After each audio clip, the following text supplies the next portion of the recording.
Shalom, saya Kiki dari Fire Generation dan hari ini saya bersama dengan teman-teman seluruh keluarga Fire Generation melayani generasi terkhusus untuk melayani anak-anak usia 0 sampai 12 tahun.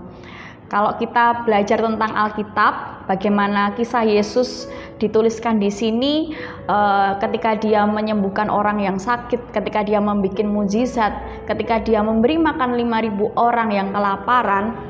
Ada frasa yang terus-menerus diulang-ulang di dalam kisah itu, yaitu adalah maka tergeraklah hati Yesus oleh belas kasihan.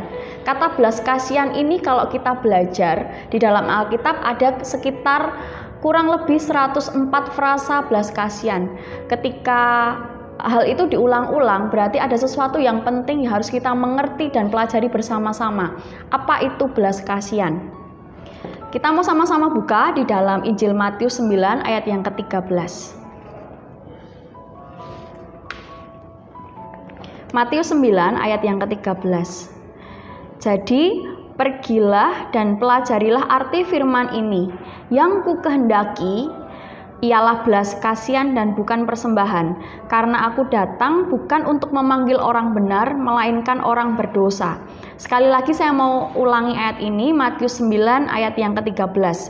Jadi pergilah dan pelajarilah arti firman ini, yang ku kehendaki ialah belas kasihan dan bukan persembahan, karena aku datang bukan untuk memanggil orang benar, melainkan orang berdosa.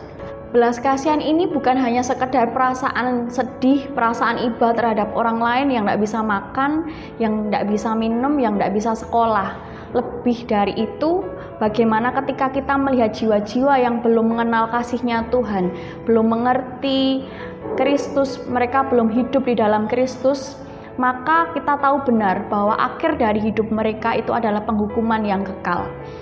Hal ini dapat kita lihat bersama-sama ketika hidup seperti hidup kita. Hidup kita diawali dari kita itu diselamatkan sama Tuhan. Kita semula berdosa, kemudian kita diselamatkan sama Tuhan.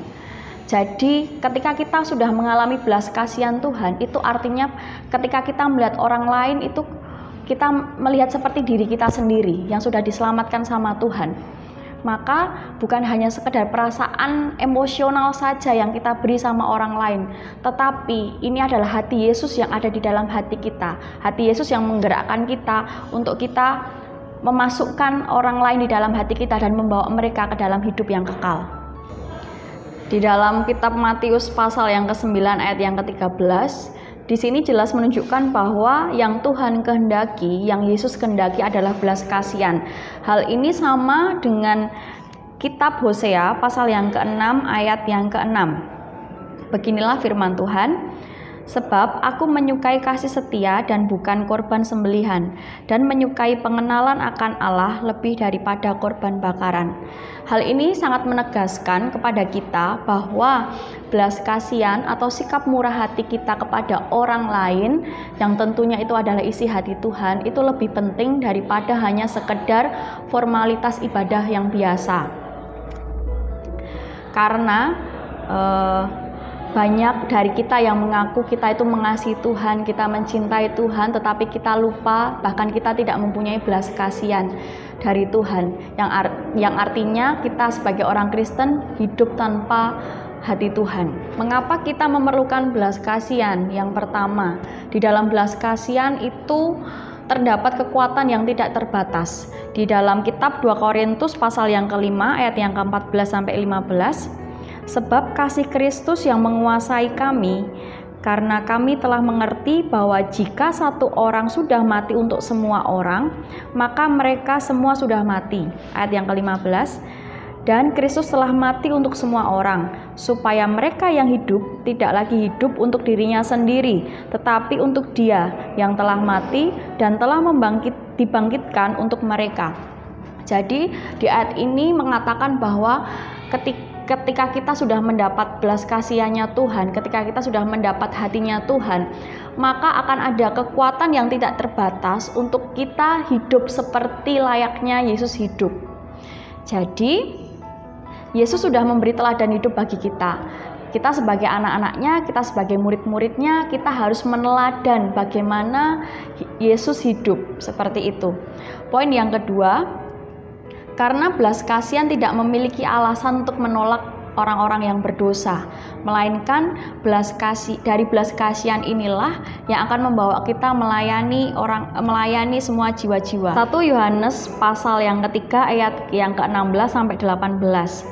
Demikianlah kita ketahui kasih Kristus, yaitu bahwa Ia telah menyerahkan nyawanya untuk kita. Jadi kita pun wajib menyerahkan nyawa kita untuk saudara-saudara kita.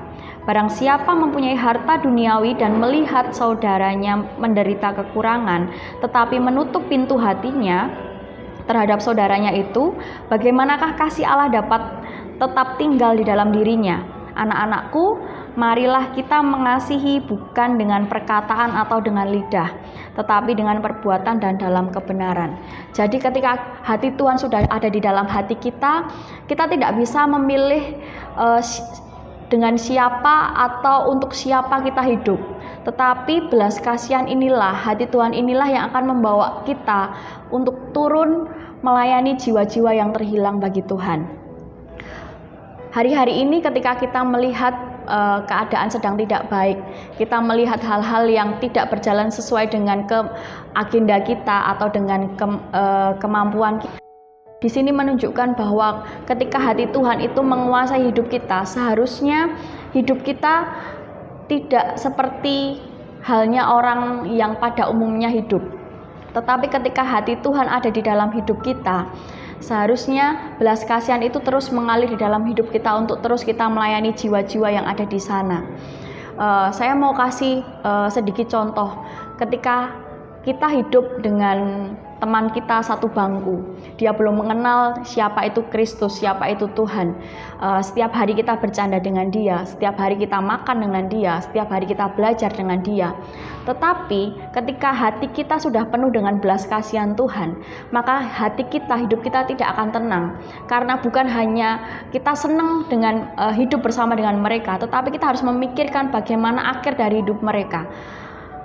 Ketika mereka belum mengenal Tuhan, itu artinya mereka harus berhadapan dengan yang namanya penghukuman yang kekal. Karena kita tahu bahwa hanya ada satu jalan untuk menuju keselamatan, yaitu dengan jalan Kristus Yesus sendiri. Saya ingin membagikan sebuah kesaksian dari anak Fire Kids yang saya layani ketika dia berusia sekitar 12 tahun waktu dia SD. Singkat cerita, keluarganya mengalami masalah, mengalami problem. Kemudian anak ini datang dengan setianya setiap hari Jumat, dia datang ikut persekutuan bersama dengan teman-temannya. Kemudian waktu kita sama-sama berdoa, saat itu kita berdoa untuk keluarga. Tiba-tiba anak ini menangis, meneteskan air matanya. Dia cuma bilang sama Tuhan, Tuhan pulihkan keluargaku, Tuhan pulihkan orang tuaku. Saya merasakan betul bagaimana hati anak ini sedang dipenuhi dengan belas kasihannya Tuhan. Hati anak ini sedang bagaimana Tuhan mencurahkan isi hatinya kepada anak ini. Saya selesai dari ibadah itu, saya bilang sama anak ini, kamu berdoa ya untuk mamah papahmu, kamu berdoa untuk adik-adikmu. Kita sama-sama percaya bahwa Tuhan yang dapat pulihkan, Tuhan yang dapat kembalikan keluargamu. Seperti itu. Singkat cerita, anak ini berdoa sehari, 2 hari, 1 minggu, 2 minggu. Tepat 1 tahun setelah anak ini berdoa, saya mendengar kesaksian bahwa orang tuanya dipulihkan sama Tuhan. Hubungan keluarga ini kembali harmonis. Kemudian anak ini bersaksi bagaimana karena Tuhan, hati Tuhan ada di dalam hidup anak ini. Dia mau rela untuk berdoa bagi orang tuanya, tidak putus-putus, tidak jemu-jemu. Akhirnya Tuhan mendengar doa anak ini, dipulihkanlah keluarga anak ini. Saya percaya setiap kita dipanggil untuk mempunyai belas kasihan untuk orang lain. Setiap kita dipanggil untuk hidup seperti Kristus hidup bagi dunia ini. Untuk itu, saya berdoa buat saudara semua sekalian, saudara mempunyai hatinya Tuhan. Hatimu seperti hatinya Tuhan, kerinduanmu seperti kerinduannya Tuhan. Dimanapun kamu berada, dimanapun Tuhan tempatkan kamu, di sekolah, di kampus, di tempat kerja, bahkan di tempat-tempat yang tidak terjangkau, Tuhan, belas kasihan Tuhan, hati Tuhan itu akan membawa hidupmu untuk melayani jiwa-jiwa yang terhilang bagi kerajaannya. Satu hal yang tidak boleh kita lupa di dalam hidup kita, bahwa hati Yesus selalu harus kita bawa kemanapun kita berada, kemanapun kita melangkah, kemanapun Tuhan panggil hidup kita. Kita harus membawa hatinya, kita harus membawa belas kasihannya untuk melayani setiap jiwa-jiwa. Terima kasih, Tuhan Yesus memberkati. Salam Yesus Tuhan.